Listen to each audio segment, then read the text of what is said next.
Hello, என்ன செய்ய போகிறேன்னு பார்த்தீங்கன்னா தக்காளி சட்னி தான். அதுக்கு தேவையான பொருள் 2 பெரிய வெங்காயம், ஒரு 4 பெரிய தக்காளி, பழுத்த தக்காளி, ஒரு 10 பல்லு பூண்டு மிக்ஸி ஜாரில் ஆட் பண்ணிக்கிட்டேன். இப்போ ஒரு காரத்துக்கு பண்ணி காஞ்ச மிளகா ஆட் பண்ணிக்கோங்க. நான் ஒரு 8 காஞ்ச மிளகா ஆட் பண்ணிக்கிறேன். உப்பு ஆட் பண்ணிக்கிறேன். தக்காளி வந்து நான் இப்போ கொஞ்சம் ஆட் பண்ணிக்கிறேன், மீதி அப்புறமா அரைச்சிப்பேன். ஏன்னா இப்போ வந்து மிக்ஸி மூடி கழட்டி வெளியே வரா மாதிரி இருக்கும், அதனால் கொஞ்சமாக அரைச்சிக்கிறேன். இப்போ அரைச்சி எடுத்துகிட்டு வந்து பார்க்கலாம். அரைச்சி எடுத்துகிட்டு வந்துட்டேங்க. ஒரு பேன் சூடுபடுத்திக்கிட்டு 1 டேபிள் ஸ்பூன் வந்து ஆயில் சேர்த்துக்கலாம். ஆயில் எல்லாம் சூடு ஏறட்டும். கடுகு ஆட் பண்ணிக்கலாம். கூட ஒரு கொத்து கருவேப்பிலை, 2 காஞ்ச மிளகாய், பெருங்காயம் கொஞ்சம் சேர்த்துக்கோங்க. அரைச்சி வச்சுருந்த பேஸ்ட்டை ஆட் பண்ணிடலாம்.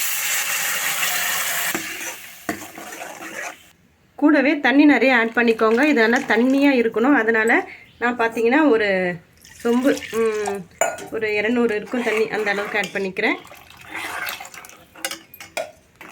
இப்போ இது நல்லா ஒரு கொதி வரட்டும். கொதி வந்து இது பச்சை வாசனை போகட்டும், வெயிட் பண்ணலாம். இப்போ பாருங்கள் ஃப்ரெண்ட்ஸ், நல்லா கொதி வருது, பச்சை வாசனையும் போயிடுச்சு. இப்போ வந்து இட்லி மாவு ஒரு கரண்டி இது கூட ஆட் பண்ணிக்கலாம். அப்போ தான் குழம்பு டேஸ்ட்டாக இருக்கும். அப்படியே நீங்கள் ஆட் பண்ணிங்கன்னா அடுப்பு லோ ஃப்ளேமில் வச்சுக்கோங்க, இல்லை கட்டி கட்டியாக ஆகிடும் இட்லி மாவு. நான் வந்து தண்ணியில் கொஞ்சம் கரைச்சி ஆட் பண்ணிக்கிறேன். அடுப்பை வந்து சிம்லேயே வச்சுக்கோங்க, அப்போ தான் வந்து கட்டி ஆகாது மாவு. நல்லா கலக்கி விட்டுட்டு இப்போ இது நல்லா கொதி வரட்டும், கொஞ்சம் லைட்டாக திக்காகட்டும்.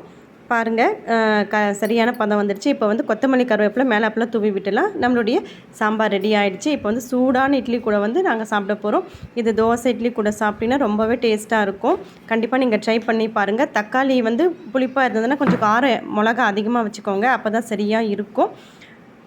தக்காளி தண்ணி சட்னி நீங்களுமே ட்ரை பண்ணி பாருங்கள் ஃப்ரெண்ட்ஸ். இந்த வீடியோ உங்களுக்கு பிடிச்சா லைக் பண்ணுங்கள், ஷேர் பண்ணுங்கள், மறக்காமல் நம்மளுடைய சேனலை சப்ஸ்கிரைப் பண்ணுங்கள்.